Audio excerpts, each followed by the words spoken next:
سب سے پہلے تو شوکت ترین آپ کو، آپ کی ساری ٹیم کو، جنہوں نے بڑی محنت سے یہ آج پروگرام کو یہاں تک پہنچایا کہ آج ہم اس کی لانچ کر رہے ہیں. میں آپ سب کو خاص طور پہ خراج تحسین اس لیے پیش کرتا ہوں کہ اصل میں یہ ہمیں 74 سال پہلے یہ پروگرام شروع کرنا چاہیے تھا. دیکھیں، میں یہ سمجھتا ہوں کہ ہم نے ایک بڑی 74 سال پہلے بہت بڑی غلطی کی، اور میں آپ کو بتاتا ہوں وہ غلطی کیا ہے.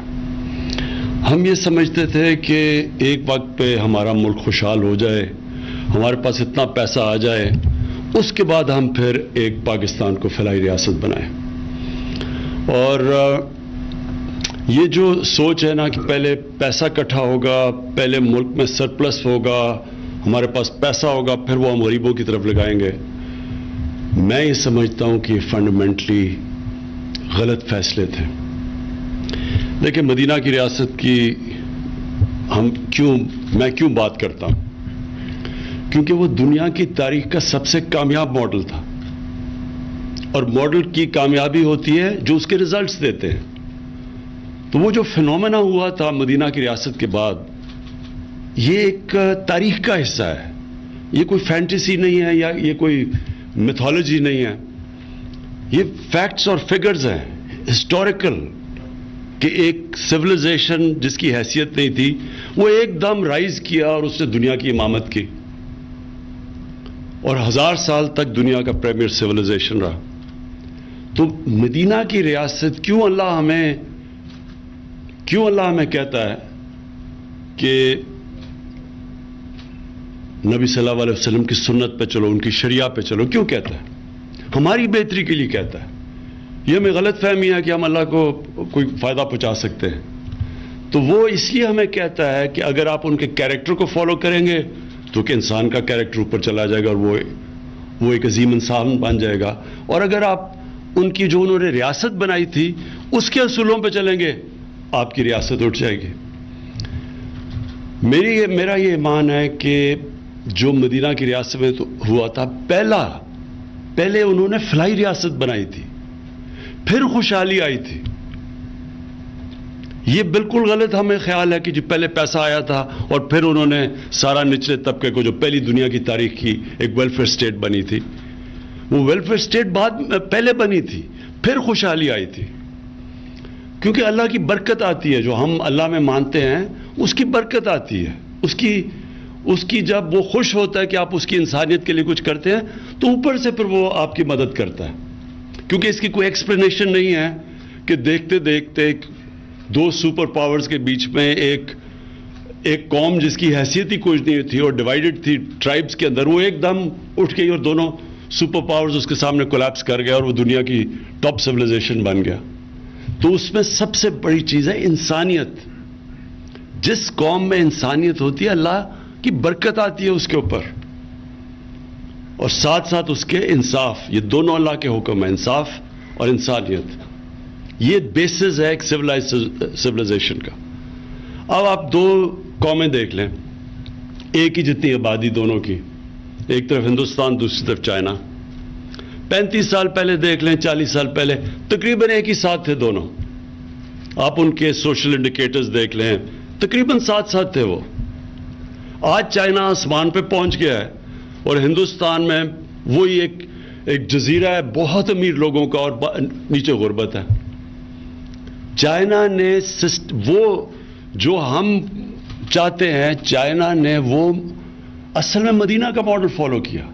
انہوں نے نیچے سے طبقے کو اوپر اٹھایا، اور چائنا جب گیا تو انہوں نے باقاعدہ بتایا کیا سٹیپس لیے گئے کہ انہوں نے اپنے نچلی طبقے کو کس طرح اوپر اٹھایا، کیسے پاورٹی ایلیویشن میں کیا، اور پھر کیسے انہوں نے ان لوگوں کو باقاعدہ پروگرامز بنا کے 10 سال 15 سال 20 سال کے پروگرامز بنا کے انہوں نے اپنے نچلے طبقے کو اوپر اٹھایا. اور وہ چیز کی جو دنیا کی تاریخ میں کبھی کسی نے نہیں کی. یعنی جن نمبرز میں انہوں نے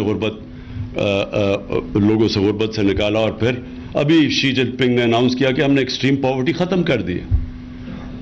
تو آپ وہی دیکھ لیں کہ ہندوستان آج کدھر ہے اور وہ چائنا کدھر پہنچ گیا ہے.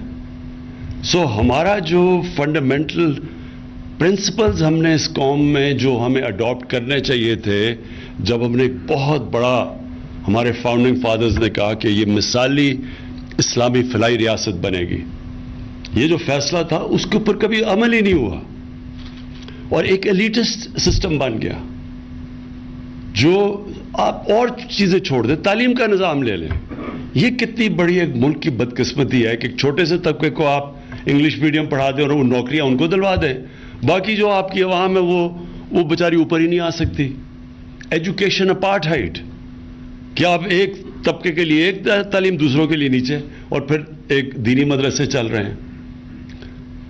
کبھی کسی نے کوشش نہیں کی اس کو سنتھسائز کرنے کے لیے کہ ایک ملک ہے، ایک قوم ہے، اس کا کورس سلیبس تو ایک ہو، لیکن کیونکہ ہماری طرح کی ایلیٹ فائدہ اٹھا رہی تھی اس سے، ہمارے بچوں کو اچھی نوکریاں مل رہی تھیں، ہمیں کوئی انسینٹو نہیں تھا کہ چینج کریں سسٹم.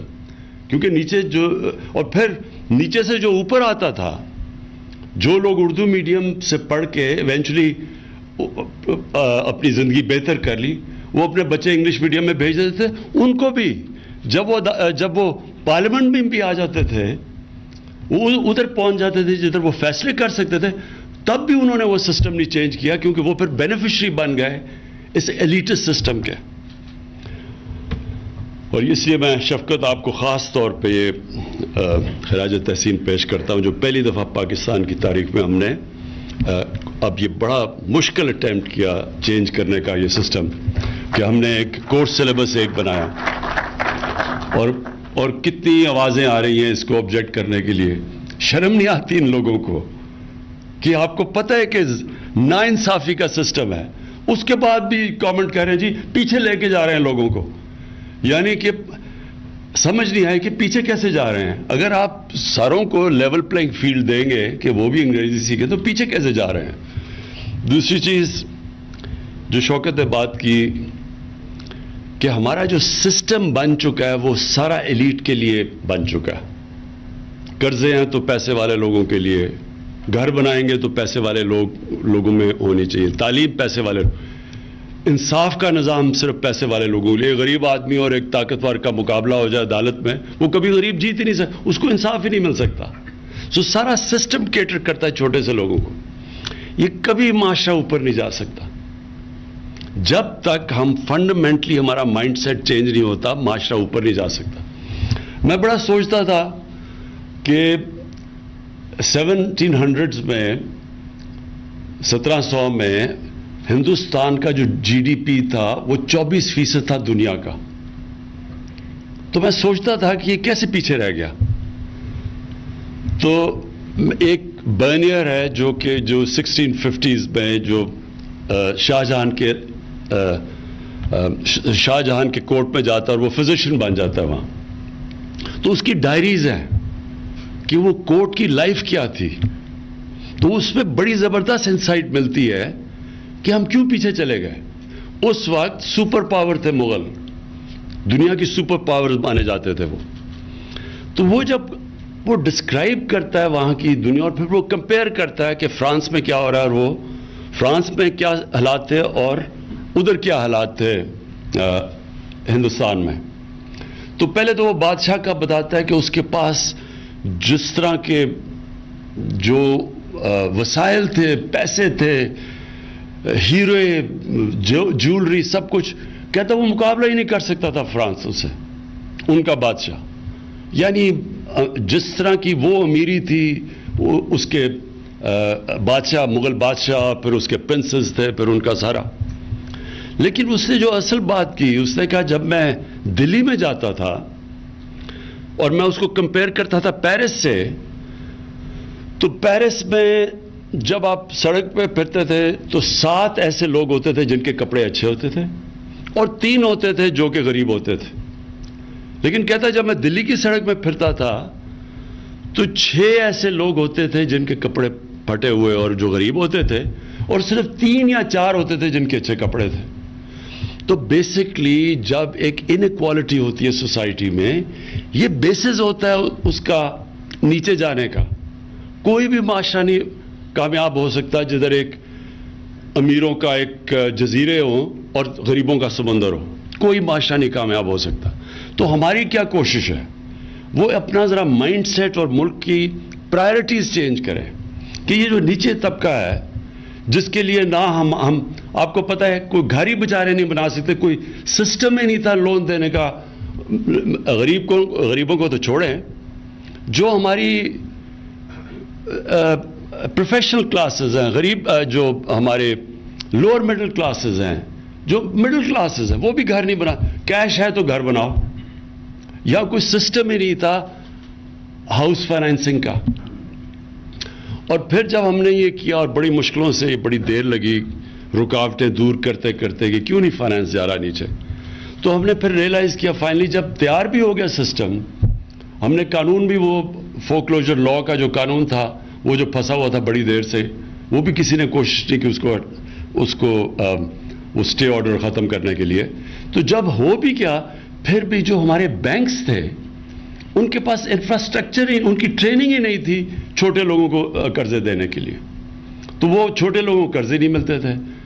ہم نے پھر جب ریویو کرتے تھے تو اس لیے یہ بڑا زبردست آئیڈیا, اور شوکت ترین آپ کی اس لیے کیونکہ بینکنگ میں آپ کا ایکسپیرنس تھا, تو اس لیے پھر یہ جو مائکرو فائنانس کی طرف آئے, اور جس طرح قوت کا بڑا زبردست ان کی تجربہ اور ایکسپیرنس ہے.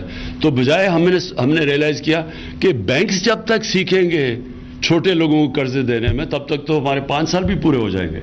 تب ہم نے پھر سوچا کہ ہم مائکرو فائنانس کمپنیز کو لے کے آئیں, جو شوکت ترین کا آئیڈیا تھا. اور اب انشاءاللہ یہ جو کامیاب پاکستان ہے, یہ ایک لینڈ مارک پاکستان کی تاریخ میں ایک ایسا پروگرام یہ شروع کر رہے ہیں ہم, جو میں سمجھتا ہوں کہ ہر کامیابی تو اللہ دیتا ہے, کوشش انسان کی ہے. کہ میں یہ سمجھتا ہوں کہ جب آپ اس طرف لگ جائیں جدھر عام آدمی کی زندگی آپ بہتر کریں, جدھر غریب آدمی کی دعائیں لگیں, تو اسی معاشرے میں اللہ کی برکت آتی ہے. میں صرف اپنا تجربہ آپ کو شوکت خانم کا بتا دوں کہ ہم نے جب میرا صرف شوکت خانم بنانے کا صرف مقصد ایک تھا کہ غریب آدمی چھوڑیں, 95% 90% پاکستانی کینسر کا علاج نہیں کروا سکتے کیونکہ سب سے مہنگا علاج ہے. تو وہ میں نے تب سوچا کہ غریب آدمی, اگر ہم پیسے والے لوگوں کے لیے اتنا مہنگا علاج ہے تو غریب آدمی کے لیے تو امپاسبل ہے. تو شوکت خانم کا بیسس وہ تھا.